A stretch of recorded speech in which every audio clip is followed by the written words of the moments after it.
Hi, and welcome to the Crit Hit Wild podcast, where we cover all things Marvel Crisis Protocol and we cover a new character every week. I'm your host, Fred. I'm Brad.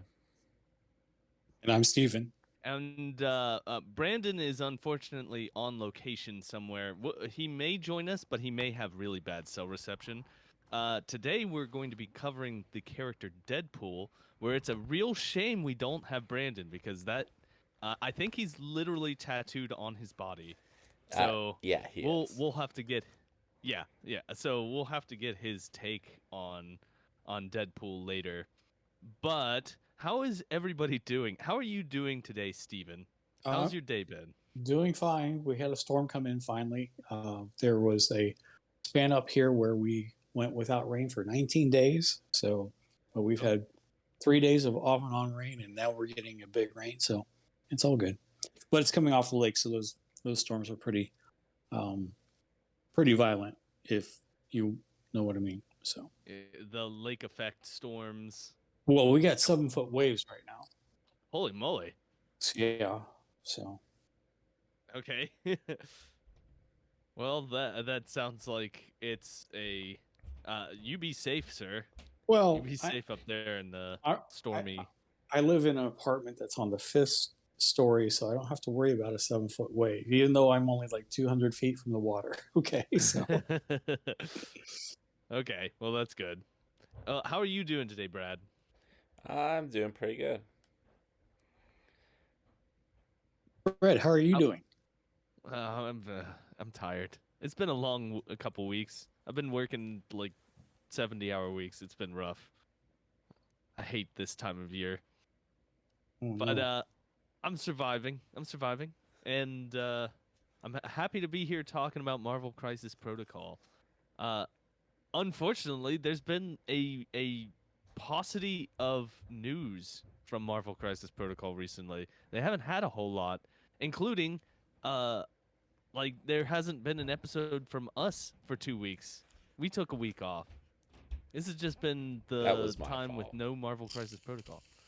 Well, it was all of our faults. We all took last week off. Well, good timing though, right? We didn't really have anything to talk about, so True. I mean, maybe it'll start picking up. But I'm sure when Shatterpoint gets its initial run out of the way, that we might be seeing more Marvel content coming up. Yeah, that's the hope. There has been quite a bit of Shatterpoint news, and all of that information you can find on the Point Break SW app. Sure can. Uh, Sure can. There are even but spoilers there from September. They already have September spoilers on there. wow, you're way ahead.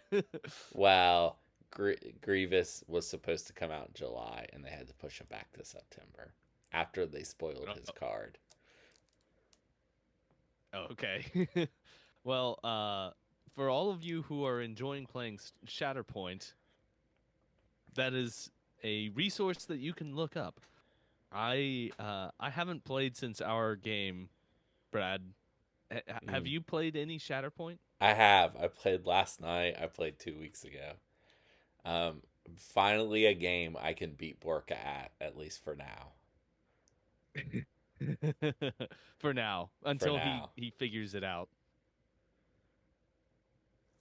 It is a fun game. I enjoy it quite a it bit. is. I really like the Mandalorian list I made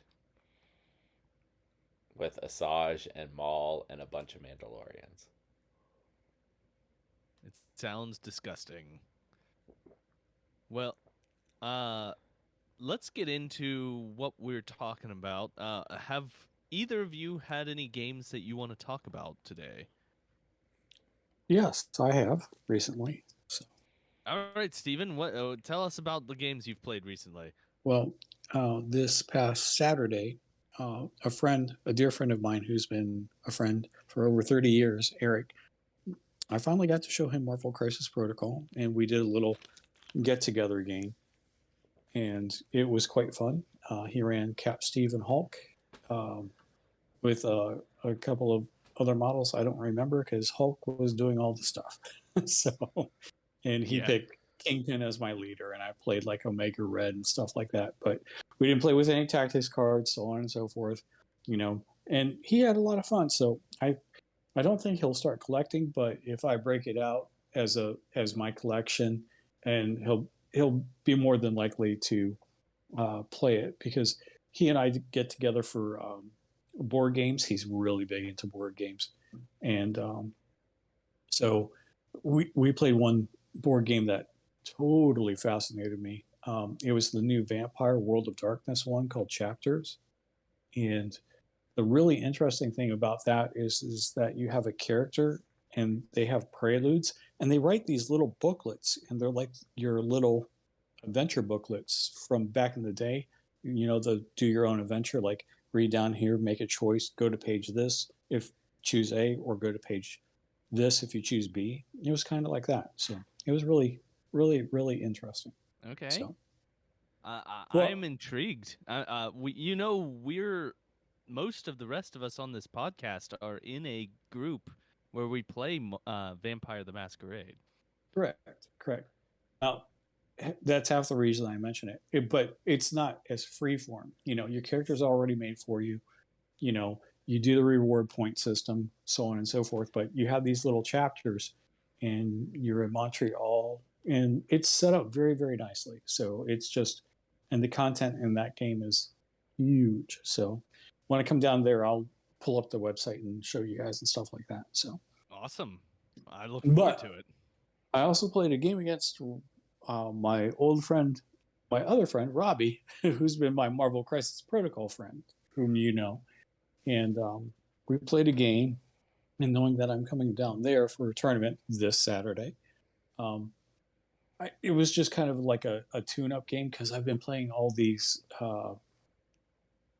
beginner games, as in like show you how to play the game, and I haven't been really sinking my teeth into like competing against somebody. So that's what Robbie and I did. He ran a She-Hulk A-Force with, of course, Gwen Pullins and Squirrel Girl, and then he ran Captain Marvel and Black Widow, and then I ran Spider Foes with Green Goblin, Kraven, and Lizard, and Doc Ock, and in addition to that, I ran Mysterio and Carnage.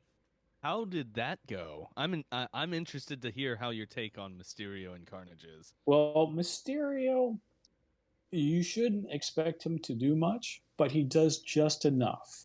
You know what I mean? Yeah, I've put him on the table a couple of times, and I've got to say, he underperforms, but when he does perform, it's impressive. Which is just enough, right? Is what I'm getting at. Yeah, he's a solid. Well, I don't want to grade him yet, but yeah, he's like a boiled chicken of a character.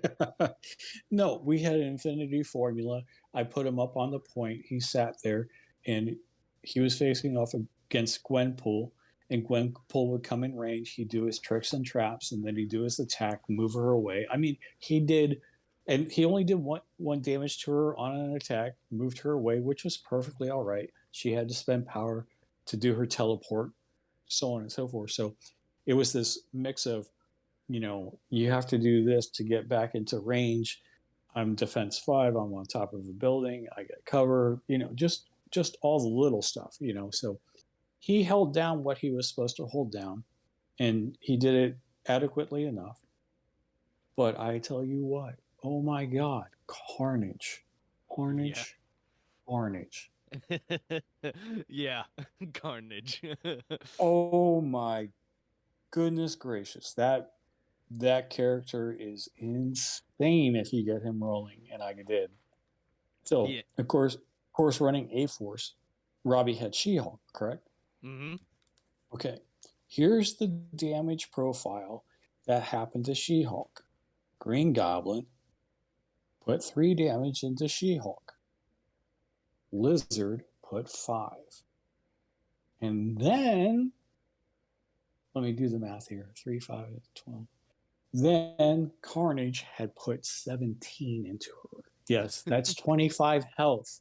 Yes, that's a patch up that happened on She-Hulk. 25. That's Carnage for you, baby. Carnage is such like if he's up against someone who only has physical attacks, and he gets rolling, he will shell out the damage. He's really good at it. Oh, he took out Black Widow. He murdered Captain Marvel, and Squirrel Girl was facing off against him, and it had to put a tippy toe token on him because he was just doing. Oh my God! There was blood everywhere. Let's just put it that way. There was blood everywhere, and under Goblin's leadership, he just gets that much more deadly.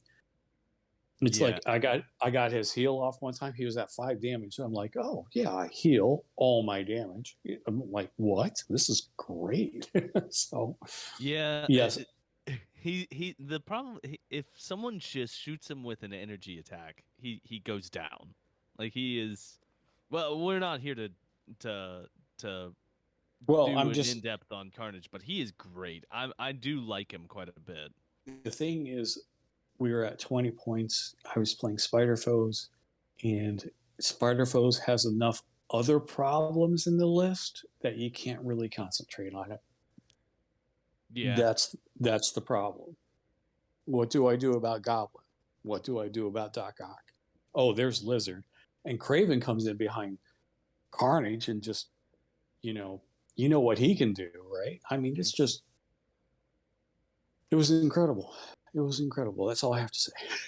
It sounds like it was a good game that went well for you. Yeah, people worry about the 1/1 Mystic and Energy defense, and I think that's kind of a misnomer. You know what I mean? So I think people are sleeping on him, and obviously he went against other characters that are newer, like Squirrel Girl, and he had a field day with her because all of a sudden she gets dazed by Craven, her tippy toe token's back, and she's not going to put it out, and then Carnage just goes crazy. Oh, forgot Carnage, you're not allowed to explode your crits when he damages you. Right. Yeah. Right. He's got the serial killer thing. Yeah. Rule. So anyway, enough gushing about Carnage. He was just, oh my God. I mean, here's the thing. I've had the same feeling of Carnage. Like the first time I put him on the table, he did great. But then I've played him again like 2 or 3 more times, and he did nothing. I mean, there's just something about him where sometimes he's just hot. He's just on. And then sometimes he just is killed immediately or is just not able to get rolling the same way. Well, my advice to you is always set him up last. Yeah. That is the key. Yeah, fair. Okay, cool. All right. I'm done. Brad, do you have any games that you've played recently that you want to talk about? I've just played Shatterpoint. I've not gotten to play MCP. I'll get to Saturday. Yes. What? Yeah. Fred, we have a chance. We have a chance. Oh, No. I have some spicy new tech. Uh-oh. I don't want to hear about this. You're better off hearing about it than witnessing it. What's going to happen? Steven, do you have an idea of what he's going to bring? Yeah, his 9th character is going to be Anakin, and his 10th character is going to be Ahsoka. Oh, Steven, you don't know me very well at all. Yeah, it's gonna be the Mandalorians. I did the good put Mandalorian and the bad Mandalorian. I did put 2 new characters in my list. Well, at least I got the number right. You did get the number right. Well, I also have no games played. I did not even get to play any Shatterpoint since we've last spoken, everyone out there in podcast land. It's been rough. It's been a rough week, but I've already covered that. So I guess there's nothing. Here's something that we should talk about. There is going to be a tournament on Saturday at Lost Legion Games and Comics in South Charleston, West Virginia. You all should come down. Is there anyone other than us who's signed up yet, Brad? Brandon. There's He the counts as us. there, He counts it as is currently it is the podcast as far as I know. I'll double check that though. It was amazing. I went to do my sign up and I'm already there. Did Brad sign you up? Yes. I when you three said that you were gonna come to the tournament during the recording of the last episode, I added you guys to the event. Did I not already? I thought I had already signed up. You may have, Yeah. maybe. All right. Well, some more people come, so it's not just Brad kicking all of our asses. Please. There are two more tournaments, by the way. What are the two other tournaments? Well, one's at Fabricators Forge, not this weekend, but the weekend following in Pittsburgh. Mm-hmm. The 24th. Okay. So that would be. I'm looking up the date, but tell everyone the other one. The other one's at Origins, and it's run by Cork. I don't know when Origins is. I think it's this weekend, if I'm not mistaken. So that Fabricators Forge one would be on Saturday, the 24th of June, at Fabricators Forge in Pittsburgh, and at Origins it would be on Saturday, the 17th. So date? Yeah. No, it's in Columbus. Origins in is in Columbus. Oh, my mistake. My mistake. Sorry. It's like the Gen Con for Ohio. Oh, Origins the con. Oh, yeah. Okay, obvious. Yes. So I'm dumb. Everyone, I'm dumb. That you all know this already. But I'm saying that if you're at Origins or going to be at Origins already, bring your MCP stuff, right? Because Cork's a great guy. He'll accommodate you as best you can on short notice. I have all the faith in him to do that. So, and you guys have met him before too. So yes, yeah. But yeah, he's not running it in Dayton. He was actually pegged to run the event in Columbus for the con. So. All right. Well, everyone show up for that if you're not coming to the South Charleston tournament, and yeah, let's move on. Do we have anything else to discuss? There is no news. There's nothing else really to talk about. I think that we should there move on. is some Marvel news. There is a little bit of Marvel news. Some Marvel news. Yes, real quick. I think it's as of today, recording day. It seems like Marvel has gotten back the movie rights to The Incredible Hulk. Had they lost it? Yeah, they sold them like a long time ago. Like a long time ago. Really? Yeah. Didn't they make an Incredible Hulk that's technically part of the Marvel Cinematic Universe? It is part of with Edward Norton. It is part of the MCU technically, but they didn't make the movie. Like Marvel Studios didn't make it. Okay, well, that's why it's not good. Yeah, the only connection was the outtake when Tony Stark was at the end. Okay. Yeah. Okay. I see. Yeah, that's why they could use Hulk as a character, but they couldn't make a standalone Hulk movie. That's why Ragnarok was kind of a Hulk movie. Oh, okay. Yeah. Because it's a Thor movie, but it was kind of a Hulk. Okay. Yeah, they couldn't do Planet Hulk, so they put Thor in there and made it a Hulk and Thor movie. They did the best with what they had. Yeah. Which it didn't turn out bad. So I like that movie. Well, while we're talking about this, I do want to say, everyone go watch Across the Spider-Verse. It's so good. Incredible. It's incredible. It's the best movie I've seen all year. Easily. Now, I would put more credence in that if we were like on December 28th. Right. That's true. That's true. But I will say it's amazing. If you haven't seen it, it is absolutely worth watching. It is very good. It's firing on all cylinders. Are there any new characters coming to Marvel from that, do you think? I don't think that It's not technically part of the MCU. I don't think. Well, why is Miles in our MCU then? Um, it is part of the Right MCU, to weird. kinda. Kinda. They It's Right mention to adjacent. weird. they mention specifically the MCU universe Oh. by number, by the correct Yeah. number, because Yeah. in the movies they use the wrong number. Um,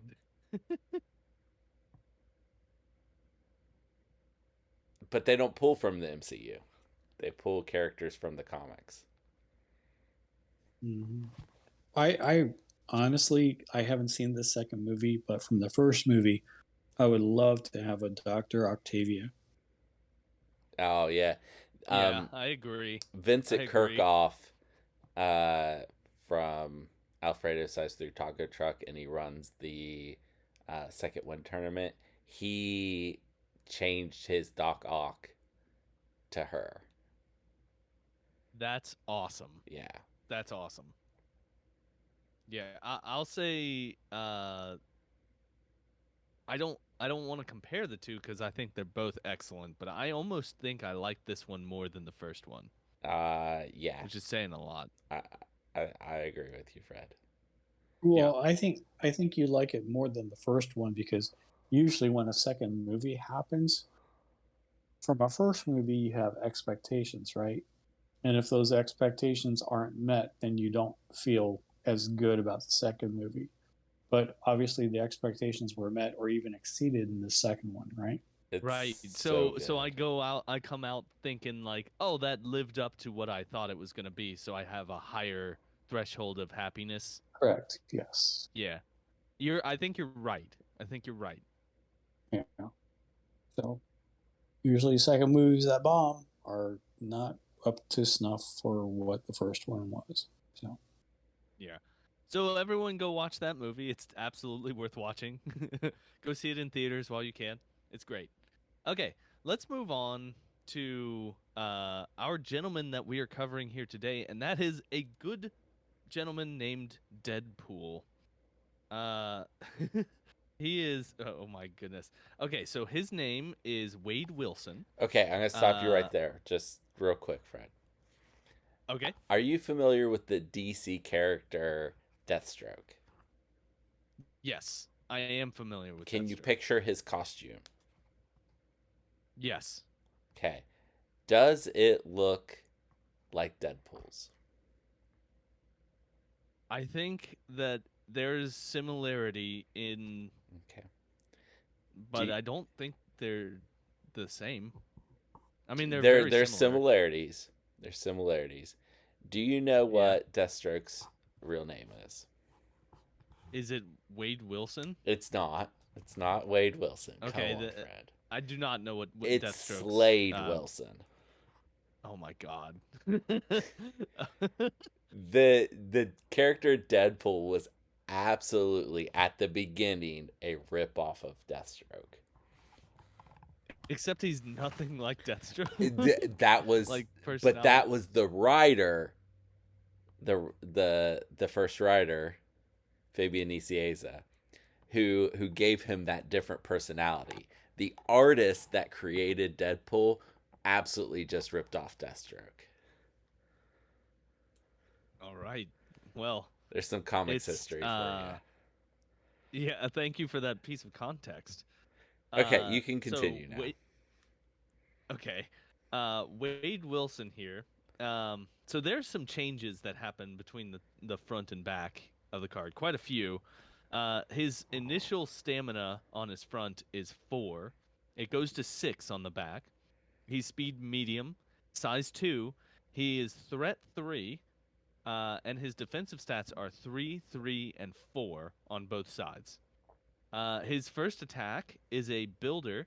It's just a normal builder called Stab, and it's range 2, and it throws 5 dice, and that is all about it. It is the most basic ass spender I think that might exist in this game. Builder. Oh God, had I been saying spender that entire time? It's It all is a right. builder. Whoops. Brad, why don't you take over for Oh this no. longest attack in the history of cards? It's his next attack's a physical attack called Bang, and it's range 4 dice. If you get a wild and a hit, you get to do Bang Bang, which is another attack against the original target. And then on that attack, if you get wild hit, you get Bang Bang Bang, which is another attack against the same target. Yes. Uh, it may only be triggered by an attack with the bang bang special. Oh my goodness. Okay. Yeah. So that is You can get up to 3 uh attacks. up to 3 attacks. It's very unlike. Have you ever gotten 3 attacks with him? Yes. That's impressive. That's impressive. Like one of the first His, times I played him, he still wasn't worth playing. Spoiler alert.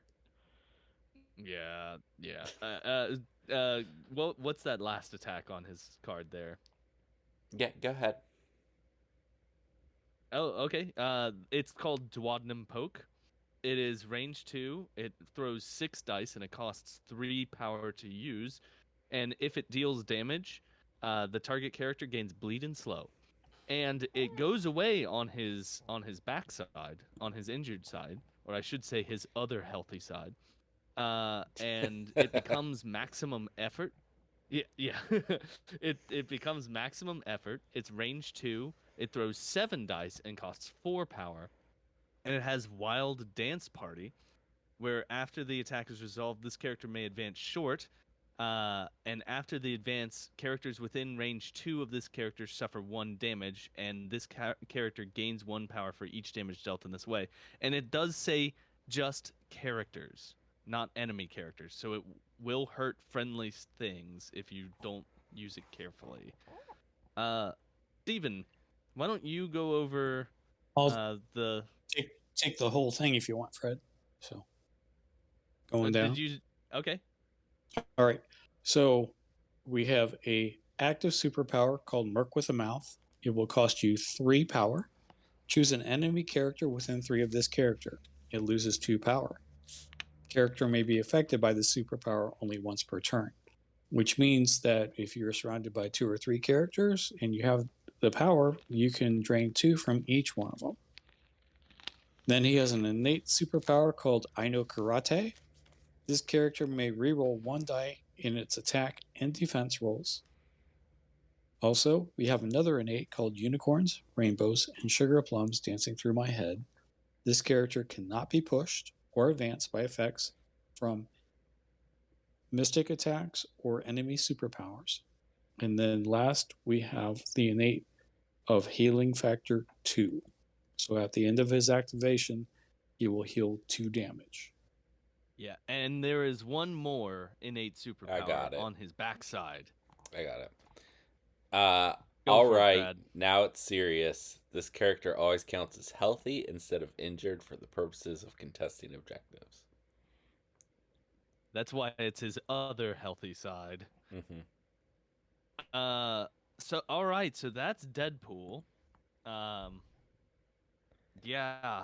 So I will be frank. I'm gonna start us off here today. I've put him on the table a couple times, and he has underperformed every single time. The first thing that I want to point out is that his healthy side, his initial side, has only 4 stamina. That is way too little, I think. Here's a question. Do you think he would be better if instead of being 4-6, he were 5-5? No. No. Okay. Like, I just, the 4 makes it so he gets knocked out way too soon, I think. I think that he would be better if he were 5-5. Yeah. It's fine. He still counts as healthy on the other side, and maximum effort is a better attack than the poke. Okay. It is. From experience, it is. Okay. All right. I'll take your word for it. That dance party trigger is great. Yeah. The dance party trigger's great, but it's also good to put bleeding slow on people, and it costs less. Okay. Yeah. You never get to use it though. He's dead. Right. He just dies. He really needs some sort of defensive. I guess I'd rather him be 2-8, honestly. 2-8. Well, yeah, of course, I would too. All right. So, what's your take, Brad? What's your take? So I've played him a lot. Mostly in X-Force. Don't play him in X-Force. And then I played him in Weapon X. He's okay in Weapon X. At that point, you have so many people, because even your leader has healing factor. You have so many healing factors that it becomes a problem for your opponent, especially on a scenario where damage is being dealt. Like cubes, he's great on cubes. Okay. Well, especially once he's flipped.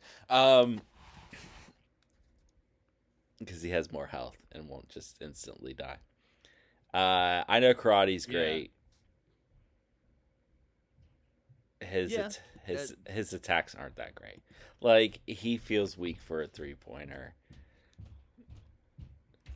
But he is, if he's in faction.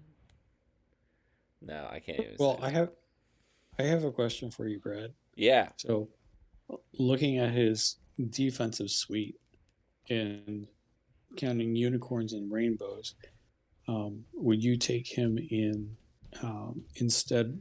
Like, if you had both him and X-23, obviously X-23 is very susceptible to Mystic, and you saw a Mystic list like Convocation. Would you take him instead of X-23 in that situation? Yes, he would be better in that situation. Okay. What's your take, Steven? What's your take on this gentleman? I see a lot of parts that are good, like Merc with a mouth. That's good. Training people of power. Of course, Brad mentioned I know karate. That's great. I do like the unicorn healing factor. Those are all great. His attacks are kind of lackluster, but you can't get around the fact that he is going to be good into mystic attackers. So I see a lot of parts that are good, but they just don't go together. Yeah. If he didn't have if he didn't have all physical attacks, he'd be a lot better into Convocation. Like, if he had an energy attack on there, that would help out a lot. Right. So, but yeah, Merc with a mouth would be great, but are you doing Merc with a mouth, or are you doing your big spender attack? You know what I mean? I have literally never felt like Merc with a mouth was worth it. Yeah, because you're spending 3 power to deprive your enemy of 2. I mean, there's some value to that if you use it correctly, but I feel like he's also going to be power starved. Right. And that gets me to the attacks. I wish his bang was a flat gain 1 power. Yeah, it needs to be a gainer. That needs to be a gainer. Like, every single one of those attacks should be a gainer. And he could possibly get 3. He'll get 1, right? But it's only a 4 dice attack. So the chances of getting 3 are very slim, maybe 2, but I think that would go a lot to solve his kit a little bit. Yeah, that would help quite a bit.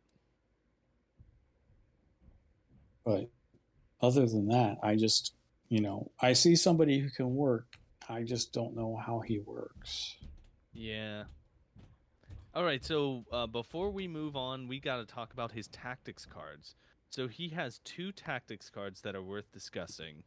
The first one is called Chimichangas, and boy, I soft love this, except it's terrible. This is a terrible card that I love. I think it's fun. It's fun and thematic. It's just not useful. So Chimichangas is an unaffiliated card. It is active. Deadpool may spend 1 power to play this card. Add a Chimichanga objective token asset to the game. Deadpool is holding this token. At the end of a character's activation, if it is holding a Chimichanga token, it gains 1 power and may remove 1 damage or 1 special condition.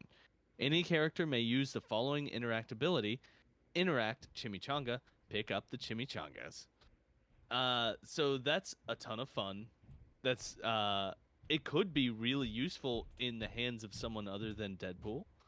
But this is part of what I don't like. Why I was saying that he would be better if he were 5'5" instead of 4'6", because in what happens in games where I've brought Chimichangas, you spend it and you're holding the Chimichanga, and then he dies and your opponent picks up the Chimichanga, like every single time.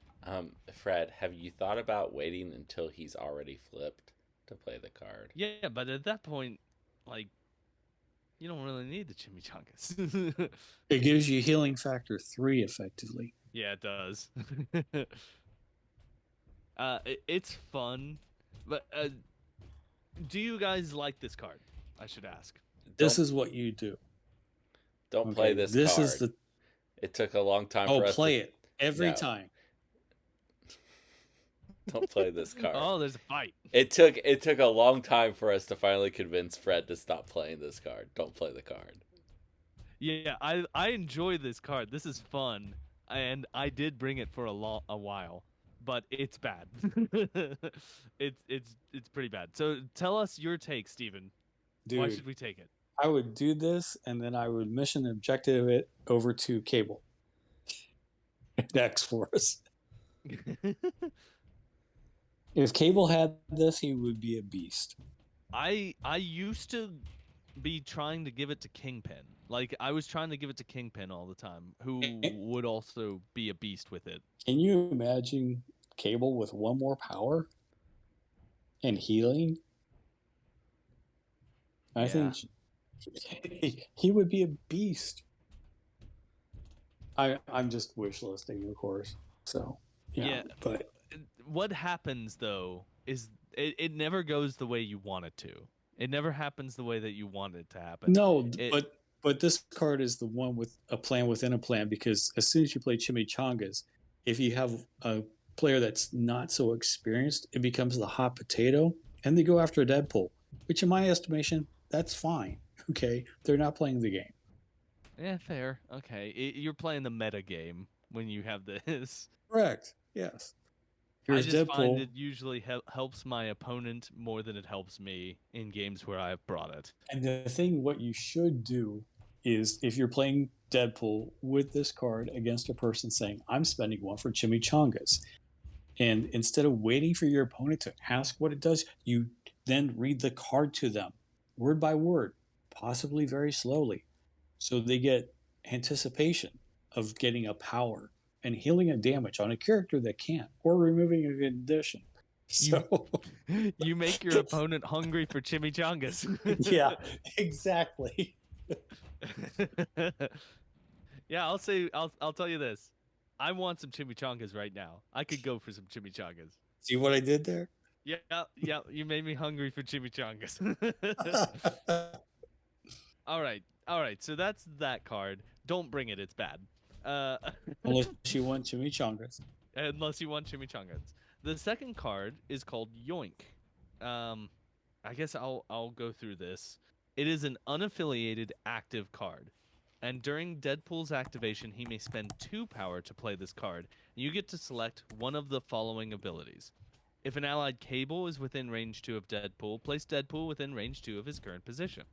If an allied Domino is within range 2 of Deadpool, he may use the grenade bounce attack listed on her stat card once this activation without paying its power cost. If an allied Wolverine that is holding an objective token is within range 2 of Deadpool, place 1 objective token held by Wolverine onto Deadpool. Deadpool is now holding the token. This team tactics card does not allow a character to hold more tokens than the crisis specifies. And if an enemy Bob, Agent of Hydra, is within range 2 of Deadpool, you may remove any number of loaded tokens from it. That right there is why you would ever bring this. that last use. I mean, Well, being able to remove loaded tokens from Bob turns Bob off. Is it worth bringing that much tech to go against a 2-threat model? That's the question. You seem like you wanted to talk, Steven. What are your thoughts? I would say the grenade bounce is probably, if you had him and Domino in the same squad. Yes, I'd say the Domino grenade bounce is kind of worth it. Yeah, the grenade bounce is very good. If there's not a Bob, Agent of Hydra, against you, I have a why you would question. use it. Does that count as one of his attacks, or does he just use it? I don't think it does. Does it? Oh, that's a good question. It doesn't specify. It doesn't specify. That is a good question. That is the same wording they use on the ones that does take an action. Okay. Yeah. But it didn't specify that he uses one of his attacks. Well, that would have been broken, I guess, if it didn't. So. Yeah, it would be a lot better. That would be one that you would only use it for that ability. Mm-hmm. You would never use it for any of the others. I mean, you probably won't ever use the Wolverine one, because you wouldn't bring Wolverine unless you're playing a very thematic list. Sadly, but that's a good use of this card, because Wolverine on his flip side doesn't get to hold things. So I mean, it's a mission objective for just those two, I guess. So. Yeah, but it's not really. Wait, it's active. So Wolverine, it only works when Wolverine is healthy. And you can't use it as a reactive when he gets knocked out. I understand. But what I'm saying is, if you see the writing on the wall, right?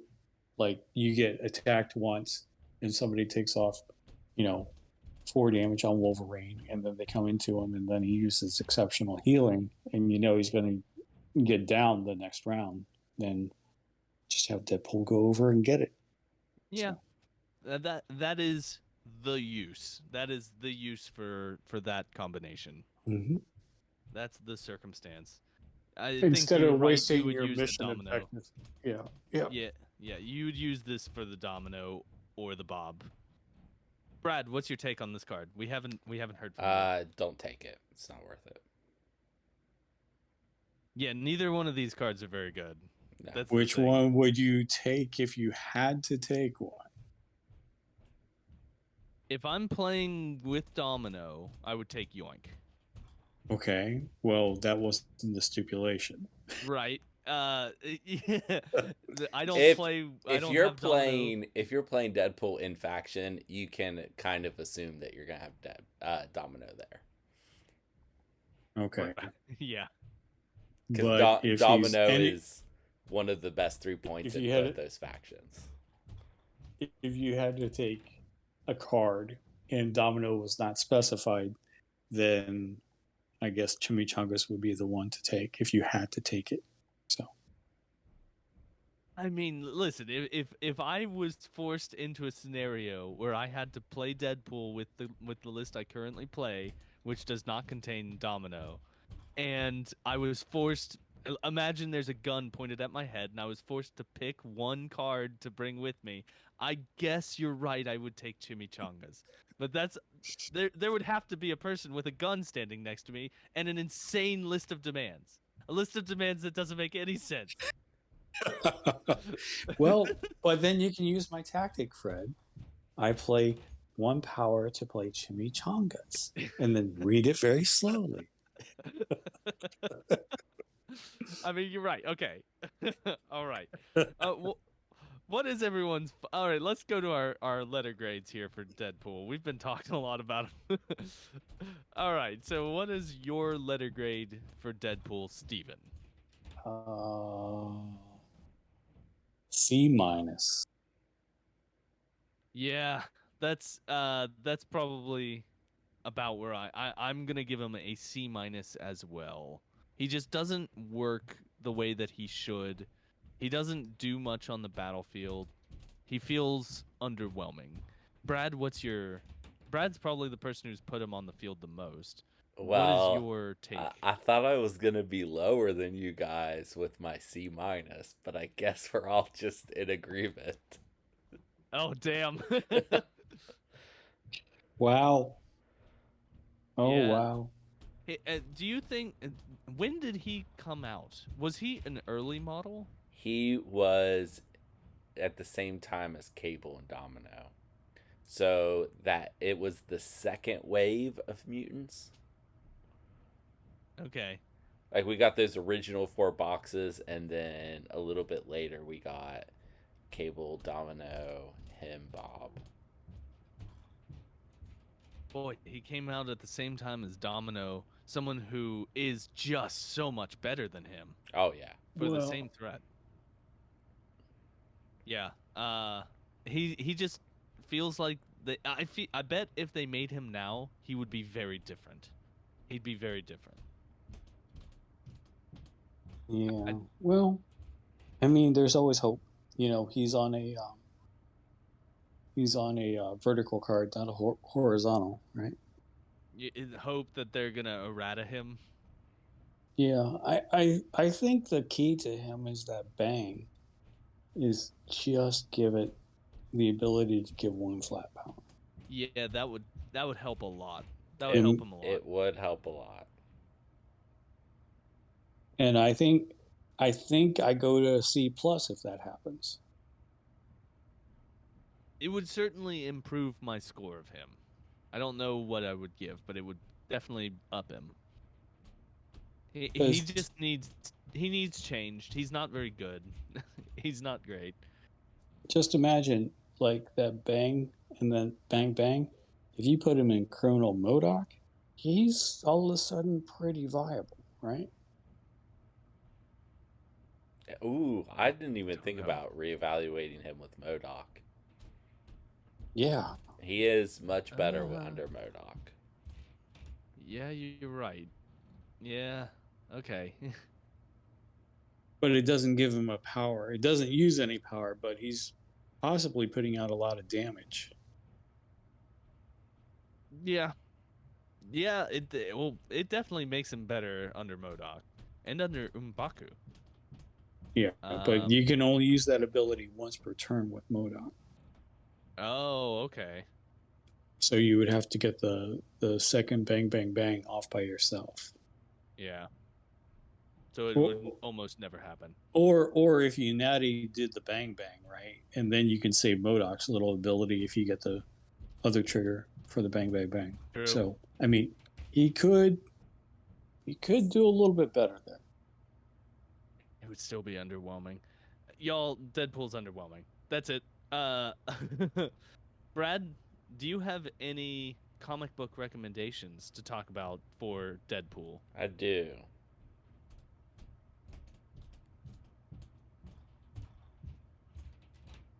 You do? I do. Okay. You wanna say what they are? Oh, okay. Yeah. The first one. God. All right. Are you Being a jerk. looking them up? No, I have them. I actually did these weeks ago because we hadn't got a spoiler on Monday, and I was like, I'm gonna go ahead and do Deadpool, so he's ready. And then we got the spoiler on Tuesday, or it might have even been like we got the spoiler on Thursday that week. It was something weird. Anyway, the first one is called Deadpool: The Circle Chase. This is by Fabian Nicieza and Joe Majordera. This is not Deadpool's first appearance, but it is his first solo series shortly after he first appeared. And this is where Deadpool starts becoming the character that we know now. Before then, as I said earlier, basically just a Deathstroke ripoff. This is where he starts getting personality. And it's a cool little miniseries. I think it's 4 issues. It's got some twists and turns, a little bit of a mystery. It's pretty good. The next one is the Deadpool series from 2012. It's from Brian Posehn, Jerry Duggan. Oh crap! It's Brian Posehn.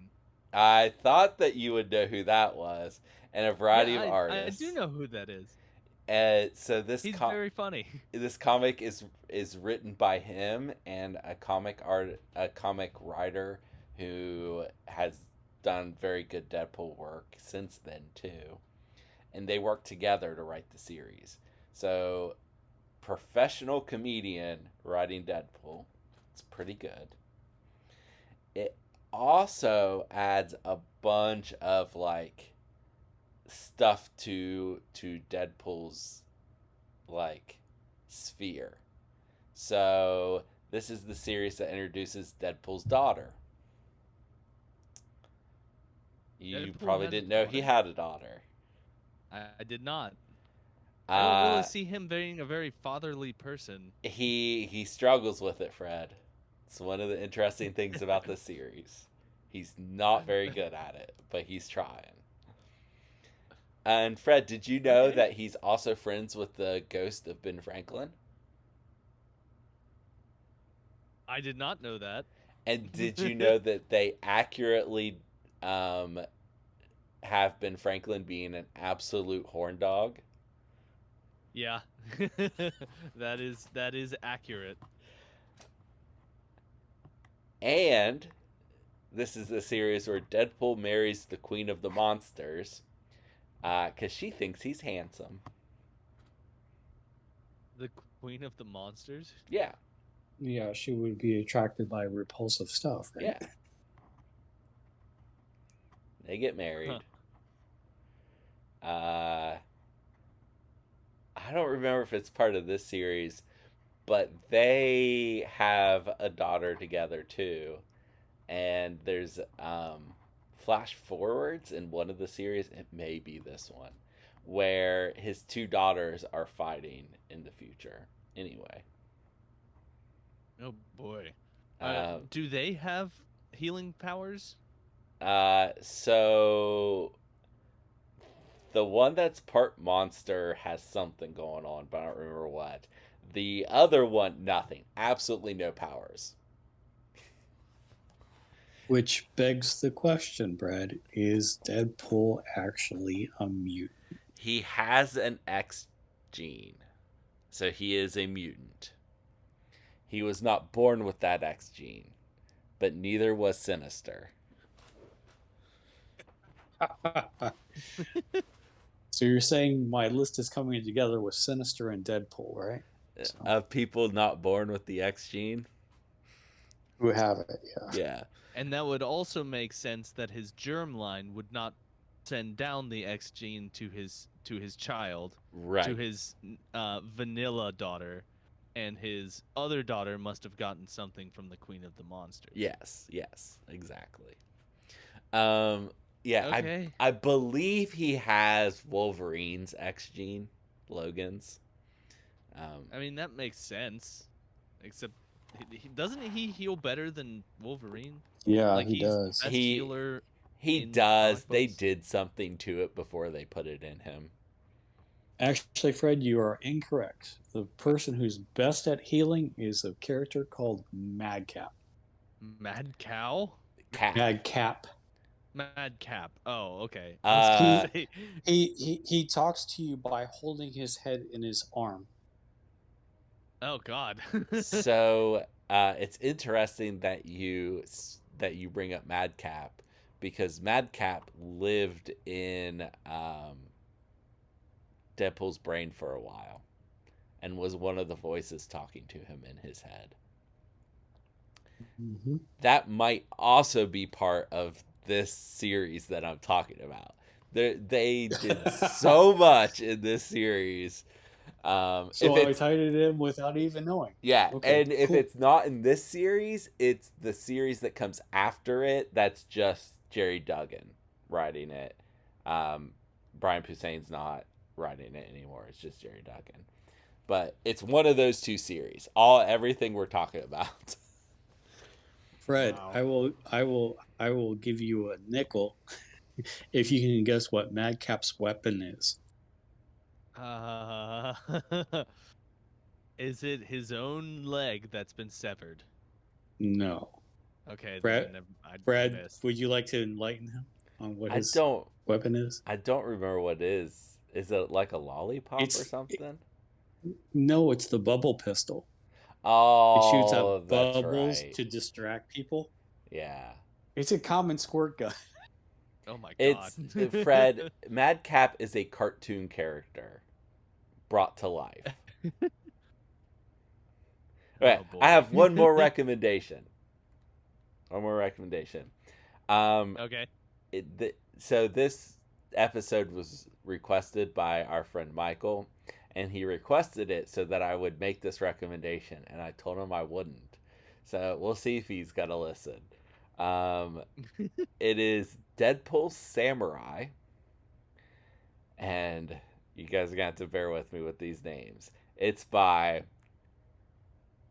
Shan Shiro Kasama and Hikaru Usugi. It is a manga, and it's about Deadpool goes to Japan, and he meets some young heroes there that are kind of twists of some heroes you may know. And he has to fight the bad guys, and he has to fight Loki. Loki's well known, and Loki's actually working for someone else that I'm not going to give away that's even more well known. And to beat that villain, he teams up briefly with All Might from My Hero Academia. Oh boy. I've read this manga. It is not a Marvel Unlimited, but there's only I think there's only 2 volumes, so it's like $20 to buy it, and it's pretty good. Like if you like manga, you're probably gonna like it. Well, if you like manga and you like Deadpool. If you don't like either one of those or only like one of them, you may not like it. But it was pretty good. All right. Well, of the things that you recommend in your sections, I think that Deadpool might be near the top of ones that I would actually read. Um, seeing as how I think he's hysterically funny as a character. He can be. He can also be really badly written. Um, Okay. Well, luckily, I read the Brian Posehn ones. yeah. Luckily, he's had pretty good. Like if you read his solo stuff, not him in a team, but him by himself, he's got a pretty good track record of people who are good at writing Deadpool. Okay. Mostly. And then we come to the fact that, our expectations were set by the movies for those who weren't exposed to them before, right? Yeah. And the movies are pretty good. Yeah. But I'm saying more people are familiar with the Deadpool movies than they are with the comic. Oh, definitely. And thus, if they watch the movie and then they read the comics, depending on which version they get. Yeah. There is so a little bit of history on the Deadpool movies. Ryan Reynolds has been trying to make a Deadpool movie since 2004, because in a comic in and around 2004, someone tells Deadpool that he looks like if Ryan Reynolds' face been put in a meat grinder. And Ryan Reynolds thought that was hilarious. So he was working to make those movies for such a long time. In fact, the only reason he was in X-Men Origins Wolverine, because he didn't want to be in it. He thought it was a bad script. He was right. He was right. The only reason he was in it is they told him, if you don't play Wade Wilson in this movie, you will never play him in another movie. So they made a deal with him that he could pursue making a Deadpool movie if he played Wade Wilson in that movie first. Oh boy. Well, it worked out for him because he got to make some movies that he is remembered in, and he didn't have to. I guess he's not very well remembered in that movie, which no one talks about anymore.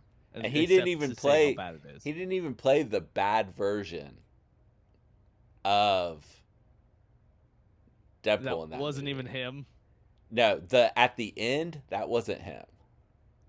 Yeah, Okay, you only saw him in the beginning when he was with the squad before Blob got fat. That was actually, I believe, Ray Park, the same guy who played Darth Maul. Oh wow! Played and Toad. He played Toad in the X-Men movies. Played Bad Deadpool. I'm pretty sure that's who that was. There's something else I wanted to say. Oh yeah, the only reason the first Deadpool movie came out is because it got canned, and then some hacker got in and got some of the footage and released it. Definitely wasn't anyone on the Deadpool team releasing that so that it could get made. Definitely a hacker. It certainly was not. It certainly. And I definitely will not say it was Ryan Reynolds himself. That no way he would do that to get the movie he always wanted to make made. Like, I think that movie is pretty fun. It's a pretty fun movie. It is. Deadpool 2 was fun. Deadpool 3 is going to be cool. Yeah. Well, it's honestly, I say it's the movie, obviously for a mature audience. But if you have somebody in your life that is not into comic books or into superhero movies, Deadpool 1 is probably the superhero movie that's best to introduce them to the characters. Because I took somebody who was dead set against comics, dead set against Star Wars even, okay? Just wouldn't even hear about it. And I took her to this movie, and she was rolling in her seat. Okay. That is fair. I think that's probably good advice. Like, you're right. You know, because you can't really start him out with Steve in, Captain America: The First Avenger, because that's kind of, it's not as slapstick as that first Deadpool movie. You know what I mean? Yeah. So. It's got more broad appeal. Right, exactly. So if you get somebody laughing and somebody relaxed, then it's easier to open them up to the rest of the superhero genre. Okay. And then probably do Spider-Man Homecoming after that. So. Yeah. If they're open to animation, they could do Spider-Man Into the Spider-Verse and then Across the Spider-Verse. But and those it's movies those movies are good just from an artistic standpoint. Yeah. The Spider-Verse movies, they're so pretty. Like I said, well, that's probably the best introduction for kids, but I'm saying for adults who are a little bit raunchy, so on and so forth, Deadpool 1 is probably your kicker. So. Yep. All right. We don't have Brandon with us today. I already put him someplace. You put him someplace? Yeah. Steven. Criminal Syndicate. Criminal Syndicate. Yeah, You're Kingpin right. Criminal Syndicate. MODOK 2. I actually think that no one's going to beat MODOK 2 Criminal Syndicate. That's actually the right place to put him. Kingpin's Criminal Syndicate's good too. Yeah. I mean, if you bring him with Kingpin, you can chimichanga and toss it to Kingpin if you want. And he counts healthy even on his injured side. That's true. That's true. I'm thinking MODOK shoves the attack off to Deadpool, who does an exceptional healing. That's good too. All right. So that's that. Uh, I guess the only thing left is my thing. So I was thinking a lot about this one and I thought about recommending The Hunt for the Wilder People, but I think I've already recommended that. The reason being that I don't think you have. That does not sound familiar. oh, I think it was very early. It has the kid in Hunt for the Wilder People is the same kid that played the kid in Deadpool 2. Is my thought there. But Josh Brolin. that's not what I'm recommending. Yeah, that's who that is.